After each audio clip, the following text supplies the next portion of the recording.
able to use that. We'll be able to go off that. Now what about putting it in? Yes. After you cut through all that, You've been doing this for a while?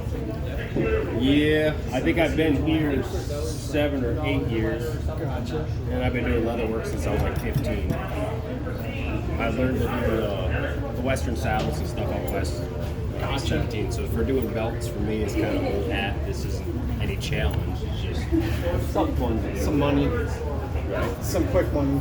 Well, not so much that. The guy that retired from here, Mr. Anderson, I think did it for 20-some years and was hunting for someone to replace him and carry on the tradition of what's been done in here before me. So I'm carrying on like 36 years of tradition of the belts. Because I think I got this belt in 2010. Right. So it shrunk. Right.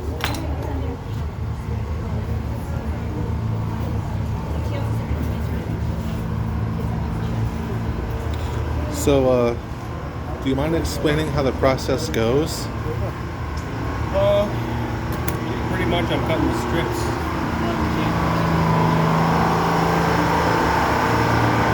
have no idea what my phone is.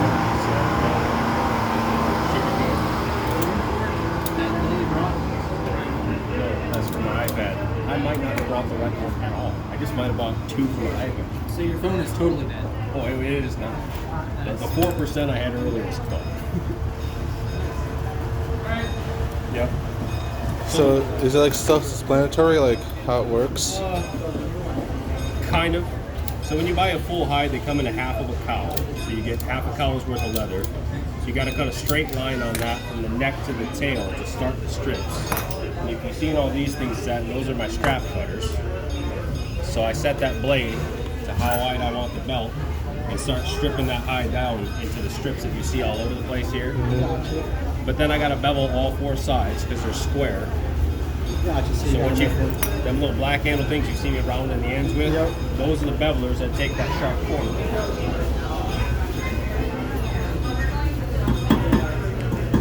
I'm respecting his privacy by not recording his face. That's fine. So once you take the corners off, that's pretty much what you've seen right here when I picked it up. So everything else from here, you're going to see exactly what goes into it. So obviously I marked out the holes where the tongue goes. I built your water loop because I didn't have one made for this yet. And if I don't forget a step here, I'm going to put the Buckley stamp on it before it gets in the way.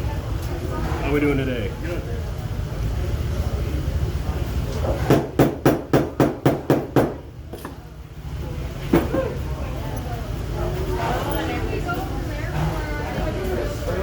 I make the holes a little bit smaller than they need to be. So I got to ream them out to get my screws in.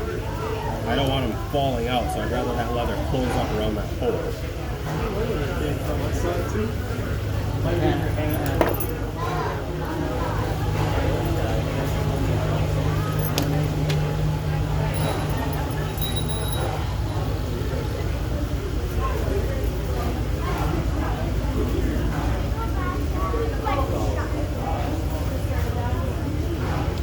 So it's like a 5-minute kind of thing, right?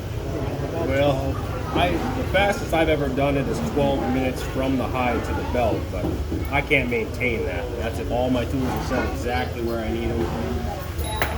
It's usually days of prepping, not for a belt.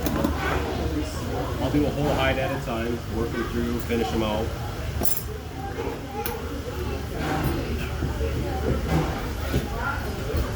Okay, so this one's running a little long on you, or you want the same length? You can do whatever it wants if you need to. This is the hole you're in right now, right? I'm using. So I'll give you a 7-inch tail past there. 6.5, 7 is my standard. I can run the tape measure. Got a little black tape measure that got lost.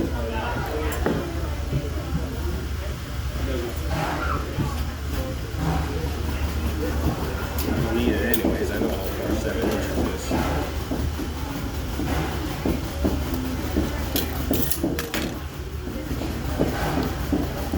So that little device right there cuts it precisely? Makes the This one's the end cut. makes the just like that. just got to even it out.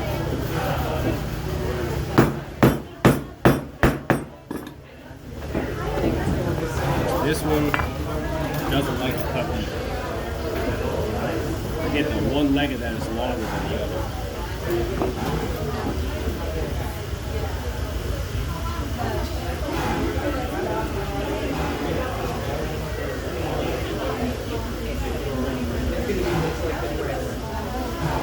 Oh, I gotta take the angle grinder to that one and fix it.